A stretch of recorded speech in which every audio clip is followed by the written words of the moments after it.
एक तरफ इंडिया है जो कि फ्रांस के साथ स्ट्रेटेजिक पार्टनरशिप कर रहा है, और इस वक्त इंडिया के जो नेशनल सिक्योरिटी एडवाइजर हैं वो एक बड़ा हाई लेवल का डायलॉग कर रहे हैं फ्रेंच गवर्नमेंट के साथ, फ्रेंच नेशनल सिक्योरिटी एडवाइजर के साथ।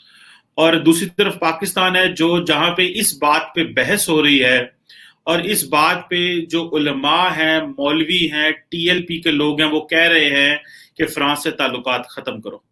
ये है दो मुल्कों की कहानी। बेसिक एक डिफरेंस जो है ना कमर साहब, जो एनएसए में मैं आपको बताऊं कि हिंदुस्तान के अंदर जो एनएसए है ना वो है नेशनल सिक्योरिटी एडवाइजर, और आपके यहाँ जो एनएसए है ना वो है एनएसए यानी नॉन स्टेट एक्टर्स। और ये नॉन स्टेट एक्टर्स जो है ना ये साथ में आप इस्टेब्लिशमेंट को भी जोड़ दें तो यहाँ जो है ना एनएसए की मीनिंग ही बदली हुई है आपने। तो G20 में किस तरह नरेंद्र मोदी और फ्रेंच प्रेसिडेंट एमेनुअल मैक्रोन जो थे वो शीरो शक्कर थे, और उन्होंने वहां पे भी कहा जी कि हमें एक कमिटमेंट करनी है, और वो है इंडो फ्रेंच स्ट्रेटेजिक पार्टनरशिप की कमिटमेंट इन इंडो पैसिफिक। क्योंकि हम ये जानते हैं कि इजराइल एक अनकंडीशनल फ्रेंड है, वो अपने आप को वो कोई कंडीशन नहीं लगाता कि इंडिया की स्मार्टनेस आप चेक करें कि एक तरफ वो क्वाड के पार्टनर है जिसमें ऑस्ट्रेलिया, अमेरिका और जापान है, और दूसरी तरफ वो उसी इंडो पैसिफिक में फ्रांस के साथ एक सेपरेट डायलॉग कर रहे हैं। ये होती है ऑटोनॉमी। नमस्ते दोस्तों, जय हिंद। हिंदुस्तान स्पेशल में आपका स्वागत है। दोस्तों, भारत के राष्ट्रीय सुरक्षा सलाहकार अजीत डोभाल अपने हाई लेवल डेलीगेशन के साथ फ्रांस में हैं। नेशनल सिक्योरिटी एडवाइजर ने भारत फ्रांस रणनीतिक वार्ता के 35वें सत्र के मौके पर अपने फ्रांसीसी समक्ष से मुलाकात की। इससे पहले भारतीय एनएसए ने फ्रांस के यूरोप और विदेशी मामलों के मंत्री ले ड्रीन के साथ भी बातचीत की। इन वार्ताओं में अफगानिस्तान में मौजूदा स्थिति पर भी चर्चा की गई। दोनों देशों ने भारत प्रशांत क्षेत्र में समुद्री सुरक्षा को मजबूत करने का निर्णय भी लिया।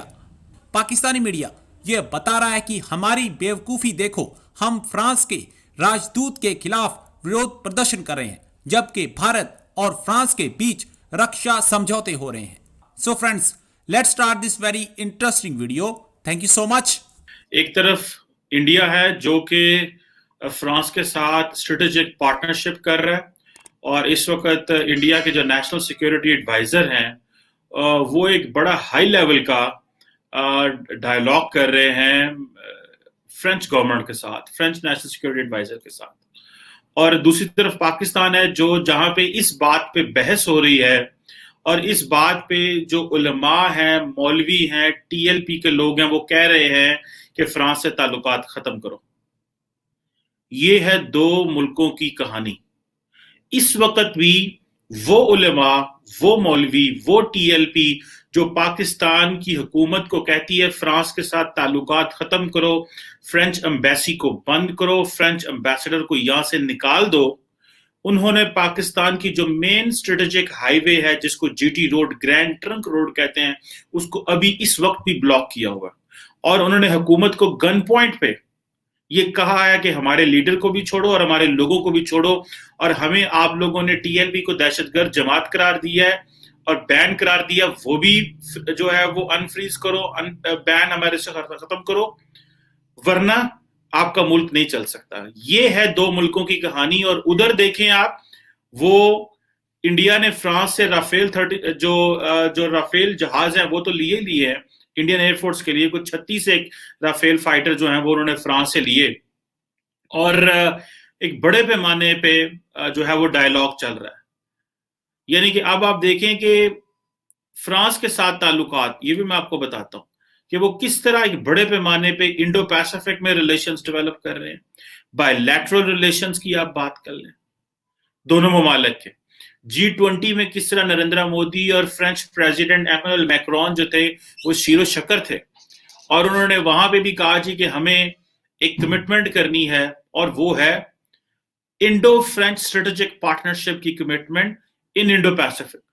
ये मैं आपको बताऊं, भले डिफेंस हो, स्पेस हो, सिविल न्यूक्लियर एनर्जी हो या सिक्योरिटी हो, ये दोनों मुल्कों की स्ट्रेटेजिक पार्टनरशिप के लिए इन 4 एरियाज पे वो काम कर रहे हैं। और अदर दैन दैट ये तो स्ट्रेटेजिक पार्टनरशिप है ना कि जी हमें ताल्लुकात को स्ट्रेंथन करना है, इकोनॉमी और पीपल टू पीपल कॉन्टैक्ट जो है वो तो एक नेक्स्ट लेवल पे है। और पिछले 15 दिन से हम उस जमात के आगे सरेंडर करके बैठे हैं। सो आई कैन अंडरस्टैंड कि एक तरफ हमें गन पॉइंट पे पाकिस्तान की रियासत को, स्टेट को मजबूर किया गया कि और वो देखें रियासत की कमजोरी, और दूसरी तरफ देखें कि इंडिया फ्रांस के साथ किस लेवल पे चला गया कि वो उनके साथ स्ट्रेटेजिक पार्टनरशिप कर रहे हैं। थोड़े दिन पहले मैंने आपको बताया था कि India Israel 10 years defence cooperation plan लेके आए हैं, और आपको उसी दिन मैंने, मेरा ख्याल है if I am not wrong, मैंने बताया था कि तकरीबन 8,000 करोड़ जो मेक इन इंडिया पे इंडियन आर्म फोर्सेस जो है वो लगा रहे हैं। और इसके लिए वो क्या कर रहे हैं, वो सऊदी उसके फ्रांस के पास जा रहे हैं अपनी स्ट्रेटेजिक पार्टनरशिप के लिए।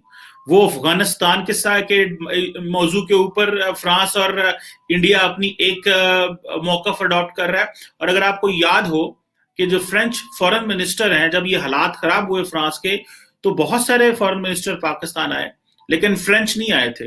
वो कहाँ गए थे? वो कतर गए थे। उन्होंने कतरी से डायलॉग किया फ्रांस के ऊपर कि आप हमें क्या ओपनिंग देते हैं अफगानिस्तान में।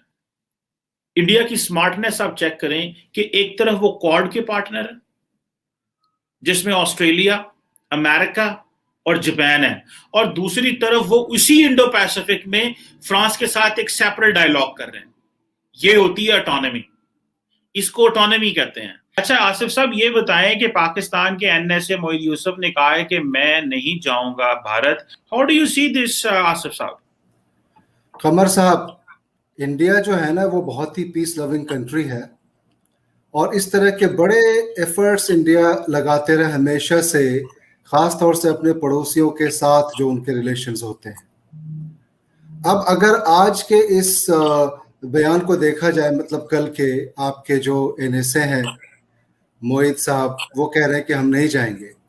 दूसरी चीज ये है कि अगर वो नहीं जाते हैं तो उनके नहीं जाने से ये बताएं कि इंडिया का क्या नुकसान होने वाला, इंडिया को क्या फर्क पड़ने वाला। इंडिया देखें आज किस तरह से ग्लोबली पूरी तरह से ग्रो कर रहा है। इंडिया की मौजूदगी आप देखें कहाँ कहाँ है, किस तरह से और किस बराबरी के साथ है। बेसिक एक डिफरेंस जो है ना कमर साहब, जो एनएसए में मैं आपको बताऊं कि हिंदुस्तान के अंदर जो एनएसए है ना वो है नेशनल सिक्योरिटी एडवाइजर, और आपके यहाँ जो एनएसए है ना वो है एनएसए यानी नॉन स्टेट एक्टर्स।